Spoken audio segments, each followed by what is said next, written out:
எதிரிகள்ல இருந்து பிரச்சனைகள்ல இருந்து விடுபடணுமா? அப்போன்னா இது ரொம்ப ரொம்ப அரிய வாய்ப்பு. ஜூன் 26ஆம் தேதியில இருந்து ஜூலை 4ஆம் தேதி வரைக்கும் ஆஷாட குப்த நவராத்திரி அப்படின்னு சொல்லுவாங்க. 2 விதமான எதிரிகள் இருப்பாங்க. ஒண்ணு புறப்புறம், இன்னொன்னு அகப்புறம். வெளியே இருக்கிற எதிரிகள் எல்லாமே எப்படி உருவாகுதுன்னா கர்ம வினையால உருவாகுது. அகப்புறமான எதிரிகள், அகப்புற எதிரிக்கு முக்கியமான காரணம் யாருன்னா மனசு. அந்த மனசுக்கு 6 விஷயங்கள் கனெக்ட் ஆயிரும். அரிஷட் வர்க்கங்கள் காம, குரோத, லோப, மோக, மத, மாத்சரியம். இது மூலமா நம்ம வந்துட்டு நிறைய கர்ம வினைகளை சேர்த்து வச்சிருப்போம். அது புறப்புறமா நமக்கு தெரியும் எதிரிகளா. ஆனா அதுக்கு காரணம் நமக்குள்ள இருக்கிற அந்த அரிஷட் வர்க்கங்கள். இந்த அரிஷட் வர்க்கங்களை எதிர்த்து நம்ம நிக்கணும் அப்படின்னா நமக்குள்ள இருக்கிற சக்தி நிலை அதிகரிக்கணும். அந்த சக்தி நிலையை அதிகரிக்கணும் அப்படின்னா நம்ம அதிகமான நேரம் தியானம் பண்ணணும், அகண்ட தியானம் பண்ணணும். ஒரு சிட்டிங் உட்கார்ந்தோம் அப்படின்னா 3 மணி நேரம், 6 மணி நேரம், 9 மணி நேரம், உங்க சக்திக்கு எவ்வளவு நேரம் முடியுமோ அவ்வளோ நேரம் நீங்க அதிகமான நேரம் தியானம் பண்ணும்போது உங்களுக்குள்ள இருக்கிற அரிசட் வர்க்கங்களை உங்களால எதிர்த்து நிக்க முடியும். கர்ம வினைகள் என்ன சொல்லி தருது?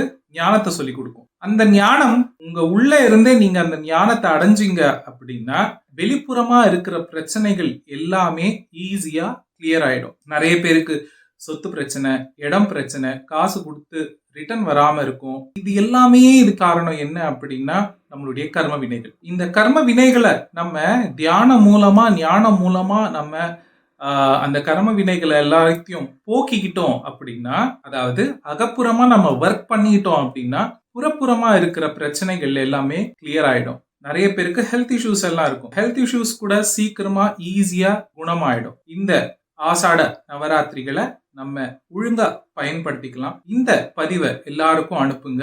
மறக்காதீங்க. ஜூன் 26ஆம் தேதியில இருந்து ஜூலை 4ஆம் தேதி வரைக்கும் குப்த நவராத்திரிகள். குப்தம் அப்படின்னாவே சீக்ரெட். இந்த ஞானத்தை சீக்ரெட்டா நம்ம முன்னோர்கள் வச்சிருக்காங்க. ஆனா இப்போ நம்ம எல்லாருமே அந்த ஞானத்தை அடையறதுக்கு தகுதியா இருக்கும். அதனால இந்த தியானத்தை எல்லாருக்கும் அனுப்பி வைங்க.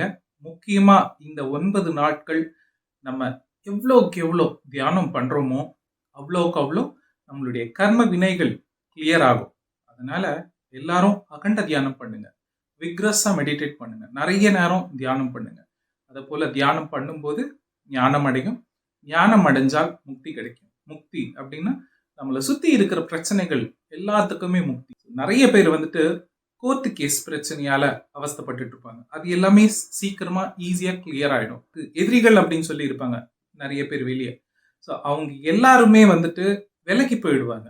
எப்படின்னா உங்களுக்குள்ள ஆற்றல் அதிகரிக்க அதிகரிக்க நமக்கு தேவையில்லாத விஷயங்கள் எல்லாம் விலகி போயிடும். அதுக்கு இந்த 9 நாள் ரொம்ப ரொம்ப அரிய வாய்ப்பு. இதை பயன்படுத்திக்கலாம்.